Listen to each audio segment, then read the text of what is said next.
الله الرحمن الرحيم. الحمد لله وكفى وسلام على عباده الذين اصطفى. أما بعد فقد قال الله تبارك وتعالى في القرآن المجيد: أعوذ بالله من الشيطان الرجيم. بسم الله الرحمن الرحيم. ألف لام ميم ذلك الكتاب لا ريب فيه هدى للمتقين.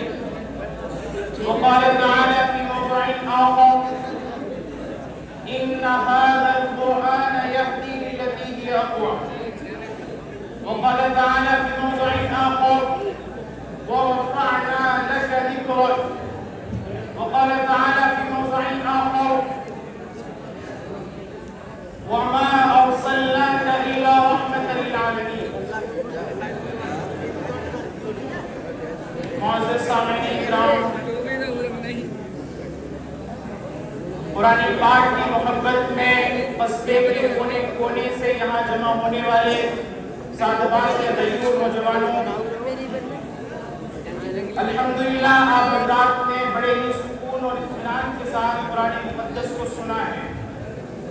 اب آپ حضرات سے صرف اتنی گزارش ہے کہ یہ آپ کے قرآن پاک کے مکمل ہونے کے آخری لمحات میں اس میں سبھی حضرات سے گزارش کرتا ہوں کہ آپ نے جس طرح پورے 10 دنوں میں سکون اور اطمینان کے ماحول کو بنائے رکھا ہے، ان چند لمحات میں اس ماحول کو خراب نہ رکھیں۔ آپ نے جو سکون و اطمینان کا مظاہرہ دے کر اور سکون و اطمینان کا مظاہرہ کر کے شاباشی کا کام کیا ہے، اس وقت اس چند قیمتی لمحات میں جو قبولیت کا وقت ہے کہ جس لمحے کے لیے اور جس موقع کے لیے ہم نے پورے 10 دن کی محنت کی ہے، اب ان قیمتی اوقات میں میں آپ سبھی حضرات سے گزارش کرتا ہوں کہ سب اس وقت سکون و اطمینان کا ماحول بنائیں۔ چند باتیں آپ حضرات کے سامنے عرض کرنی ہے۔ گزارش ہے کہ سبھی حضرات بڑے سکون اور اطمینان کے ساتھ ان باتوں کو سنیں، انشاءاللہ رفع ہوگا۔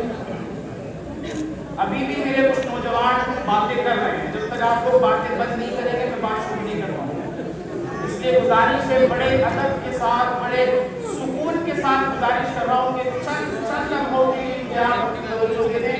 انشاءاللہ بہت قیمتی باتیں آپ حضرات کی نظر کر کے لاؤں۔ بے توجہ ہے سبھی حضرات کی۔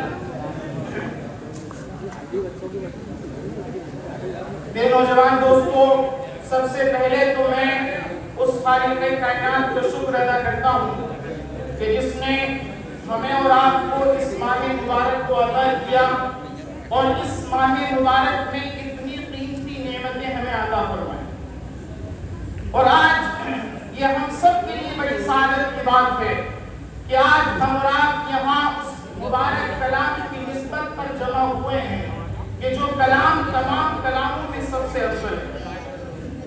میرے دوستو، قرآن اللہ کی لاریب کتاب ہے، بے عیب کتاب ہے۔ قرآن مقدس کی ابتدا میں اللہ تبارک و تعالیٰ نے اس بات کو بڑی وضاحت کے ساتھ بیان کیا کہ الف لام میم ذالک الکتاب لا ریب فیہ، کہ لوگوں وہ قرآن جو تم پڑھنے جا رہے ہو، وہ قرآن جو تم آگے پڑھو گے، اللہ فرماتا ہے کہ اس کتاب میں کسی بھی طرح کے شک و شبہ کی گنجائش نہیں ہے۔ اللہ نے سب سے پہلے اس چیز کا اعلان کر دیا کہ اے لوگوں، یہ وہ کتاب ہے جو لوح محفوظ سے اتر کر سرور کائنات کی ذات پر نازل ہوئی ہے، وہ کتاب جو لوح محفوظ سے اتر کر سرور کائنات پر آئی ہے، اس کتاب میں کسی بھی طرح کے شک و شبہ کی گنجائش نہیں۔ اللہ تبارک و تعالیٰ فرماتے ہیں: نون والقلم وما یسطرون۔ نون حروف مقطعات میں سے ہے، جس کا علم، جس کی حقیقت صرف اللہ کے علم میں ہے۔ آگے اللہ فرماتے ہیں: والقلم وما یسطرون۔ اللہ قلم کی قسم کھاتے ہیں، یہ قسم ہے قلم کی اور لکھی ہوئی سطروں کی۔ علماء نے لکھا ہے کہ زمین و آسمان کے وجود سے پہلے، زمین و آسمان کے وجود سے 50,000 سال پہلے اللہ تبارک و تعالیٰ نے قرآن مقدس کو لکھا۔ تو گویا مجھے کہنے دیں کہ اللہ تبارک و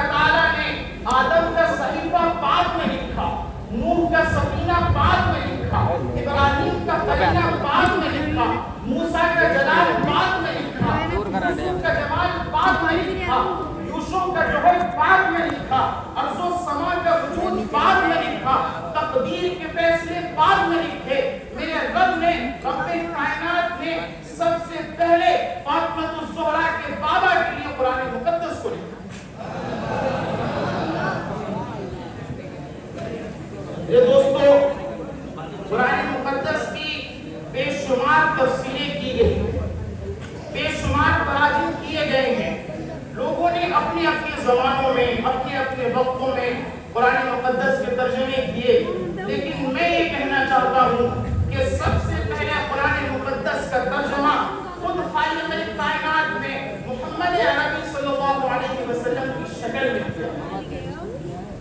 چنانچہ حضرت عائشہ صدیقہ رضی اللہ عنہا سے جب پوچھا گیا کہ اللہ کے رسول صلی اللہ علیہ وسلم کے اوصاف بیان کریں، ام المؤمنین حضرت عائشہ صدیقہ رضی اللہ عنہا نے فرمایا کہ قرآن نہیں پڑھتے ہو، قرآن کے ہر صفحے پر محمد کا حسن و جمال بکھرا پڑا ہے، تو جو قرآن ہے وہ محمد ہے، تو ایک یہ قرآن ہے جو 30 پاروں کے اندر بند ہے، ایک یہ قرآن ہے جسے ہم نے اور آپ نے تراویح میں سنا ہے، ایک وہ قرآن ہے جو اماں عائشہ کے حجرے میں ہے، ایک وہ قرآن ہے جو مدینہ کی گلیوں میں ہے۔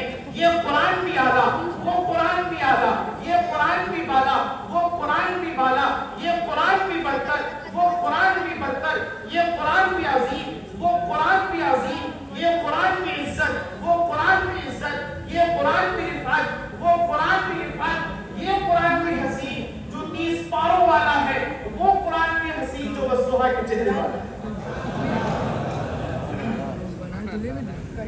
فرق کیا ہے؟ فرق یہ ہے کہ یہ قرآن پارے والا ہے، وہ قرآن نظارے والا ہے۔ یہ قرآن پارے والا ہے، وہ قرآن نظارے والا ہے۔ اس قرآن کی سطریں کالی ہیں، اس قرآن کی زلفیں کالی ہیں۔ یہ قرآن اللہ اکبر، اللہ اکبر۔ تو میرے دوستو یہ قرآن فرق کیا ہے؟ دونوں قرآنوں میں فرق کو سمجھیے۔ فرق کیا ہے؟ فرق یہ ہے کہ یہ قرآن پارے والا ہے، وہ قرآن نظارے والا ہے۔ اس قرآن کی سطریں کالی ہیں، اس قرآن کی زلفیں کالی ہیں۔ یہ قرآن لفظ، وہ قرآن معنی، یہ قرآن متن، وہ قرآن تشریح، یہ قرآن تشریح، وہ قرآن تفسیر، یہ قرآن دعویٰ، وہ قرآن دلیل، یہ قرآن سینوں میں اترنے والا، وہ قرآن روحوں میں اترنے والا۔ میرے دوستو فرق یہ ہے کہ یہ وہ قرآن ہے، اس قرآن کو جو پڑھے وہ قاری کہلائے، اور اس قرآن کو جو پڑھے وہ صحابی کہلائے۔ تو یہ قرآن مقدس کی شان ہے۔ آج کسی ضمن میں آپ حضرات سے بات کرنی ہے، آئیے اسی قرآن مقدس سے ہم اس ذات کے بارے میں سوال کرتے ہیں کہ جس ذات اقدس پر یہ کلام نازل کیا گیا ہے، تو میں اسی قرآن سے پوچھتا ہوں کہ اے قرآن ذرا میرے نبی کا تعارف بیان کر، اے قرآن ذرا میرے نبی کی آمد کو بتا کہ میرے نبی کی آمد کس طرح ہوئی۔ قرآن کہتا ہے لَقَدْ جَاءَكُمُ الرَّسُولُ، قرآن کہتا ہے کہ اے یا ایوہ الناس، اللہ تبارک و تعالیٰ قرآن مقدس میں فرماتے ہیں یا ایوہ الناس قد جاءکم الرسول۔ موٹی سی وضاحت کرنے لگا ہوں۔ اللہ فرماتا ہے کہ اے لوگو، اے انسانیت کا دعویٰ کرنے والوں، اے آدم کے بیٹو، قد جاءکم الرسول، آ گیا، کون آ گیا؟ تمہارے پاس رسول آ گیا۔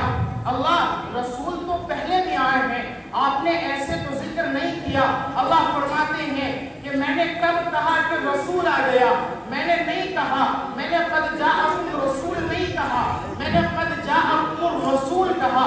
جس طرح انگلش زبان میں کسی لفظ سے پہلے دا بڑھانے سے وہ لفظ خاص ہو جاتا ہے، اسی طرح عربی زبان میں کسی لفظ سے پہلے الف لام بڑھانے سے وہ لفظ بھی خاص ہو جاتا ہے۔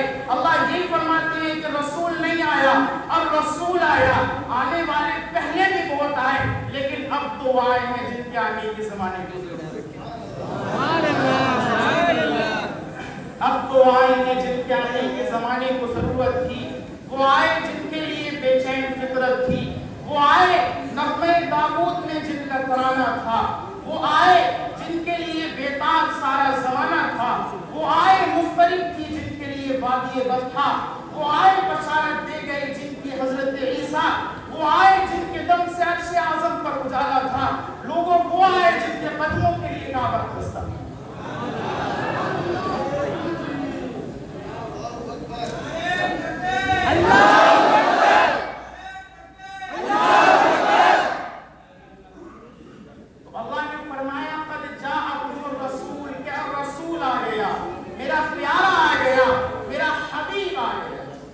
حبیب سے ایک بات یاد آئی، دیکھیں اللہ تبارک و تعالیٰ نے ابراہیم علیہ السلام کو بھیجا اور ابراہیم کو خلیل اللہ بنایا اور اپنے پیارے نبی کو حبیب اللہ بنایا۔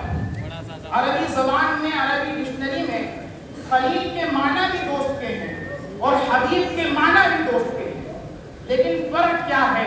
توجہ دیجیے گا، اللہ فرماتے ہیں کہ ابراہیم خلیل اللہ ہے اور میرا پیارا نبی حبیب اللہ ہے۔ خلیل اس دوست کو کہتے ہیں جس سے محبت میں سب کچھ لے لیا جائے، حبیب اس دوست کو کہتے ہیں جس سے محبت میں سب کچھ دے دیا جائے۔ تو اللہ نے میرے پیارے نبی کو محبت میں سب کچھ عطا کیا۔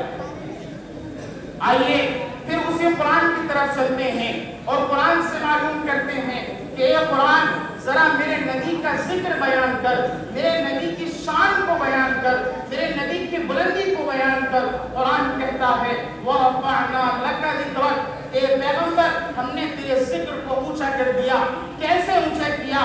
کہ دیکھیں دنیا میں 1,40,000 24,000 انبیاء علیہ السلام تشریف لائے، لیکن سب کی سیرتوں کا آغاز ان کے دنیا میں آنے کے بعد ہوا۔ حضرت آدم علیہ السلام آئے، ان کی سیرت کا آغاز اس کے بعد ہوا۔ حضرت نوح علیہ السلام آئے، ان کی سیرت کا آغاز بھی اس کے بعد ہوا۔ دیگر بے شمار انبیاء علیہ السلام تشریف لائے، سب کی سیرتوں کا آغاز ان کے دنیا میں آنے کے بعد ہوا۔ لیکن قربان جائیے اپنے پیارے نبی پر کہ وہ ابھی دنیا میں نہیں آیا ہے، اس کی سیرت کا آغاز ہو چکا ہے۔ دنیا کا سب سے پہلا انسان حضرت آدم علیہ السلام اپنے بیٹے کو وصیت کرتے ہیں کہ بیٹا اگر دنیا میں کبھی بھی کسی بھی چیز کی ضرورت پڑے تو رب سے محمد عربی کا واسطہ دے کر مانگنا۔ غور کریں دنیا کا سب سے پہلا انسان اپنے بیٹے کو کیا وصیت کر رہا ہے کہ بیٹا دنیا میں اگر کبھی بھی کسی بھی چیز کی ضرورت پڑے تو رب سے محمد عربی کا واسطہ دے کر مانگنا۔ بیٹا کہتا ہے ابا محمد کون ہے؟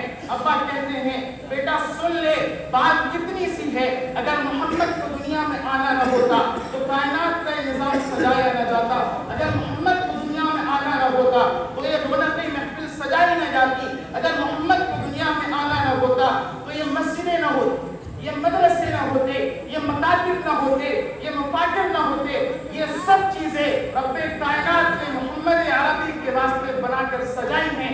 یہی تو معنی ہے وَرَفَعْنَا لَكَ ذِكْرَكَ، کے پیغمبر نے تیرے ذکر کو غور کریں کیسا اونچا کیا، اور صرف میرے نبی کے ذکر کو اونچا نہیں کیا بلکہ جو بھی میرے نبی کے ساتھ وابستہ ہوا اللہ نے اس کے مقام و مرتبے کو بھی بلند کیا، اس کے ذکر کو بھی بلند کیا۔ ابو بکر پہلے صرف ابو بکر تھے، میرے نبی کے دامن میں آئے ہیں، صدیق اکبر بنے ہیں۔ عمر پہلے صرف قاتل تھے، میرے نبی کے دامن میں آئے ہیں، فاروق اعظم بنے ہیں۔ عثمان پہلے صرف عثمان تھے، میرے نبی کے دامن میں آئے ہیں، ذوالنورین بنے ہیں۔ علی پہلے صرف علی تھے، میرے نبی کے دامن میں آئے ہیں، فاتح خیبر بنے ہیں۔ ابن عباس پہلے صرف ابن عباس تھے، میرے نبی کے دامن میں آئے ہیں، مفسر قرآن بنے ہیں۔ ابو مسعود پہلے صرف ابو مسعود تھے، میرے نبی کے دامن میں آئے ہیں تو امام المحدثین بنے ہیں۔ حنظلہ پہلے صرف حنظلہ تھے، میرے نبی کے دامن میں آئے ہیں تو غسیل الملائکہ بنے ہیں۔ بلال پہلے حبشہ کا صرف ایک غلام تھا، کوئی حیثیت نہیں تھی، میرے نبی کے دامن میں آئے ہیں، میرے نبی کے دامن سے منسلک ہوئے ہیں تو رب نے ان کے مقام کو ایسا بلند کیا، ایسا بلند کیا کہ وہ چلتے تو مدینے کی گلیوں میں ہیں لیکن ان کے قدموں کی آواز جنت میں سنائی۔ یہی معنی ہے میرے دوستو وَرَفَعْنَا لَكَ ذِكْرَكَ، کہ پیغمبر ہم نے تیرے ذکر کو اونچا کیا۔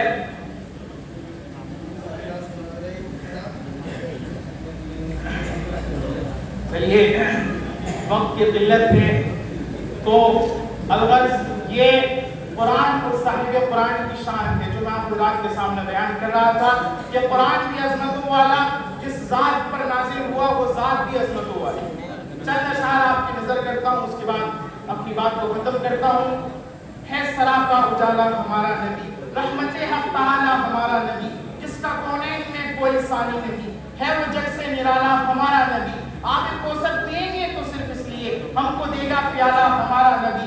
فکر و نگاہ بشر سے کہیں ہے بلند اور بالا ہمارا نبی، جس کی نسبت سے ہو جائیں گے پار ہم، ہے وہ سچا حوالہ ہمارا نبی.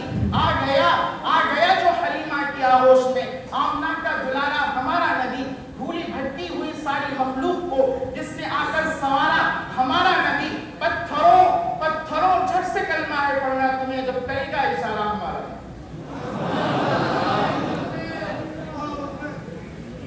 ابو بکر ہو، عمر ہو، علی ہو، غنی، سب کا آقا و مولا ہمارا نبی.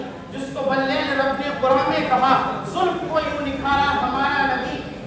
انبیاء کی کہانی ختم ہو گئی، آخری ہے شمارا ہمارا نبی.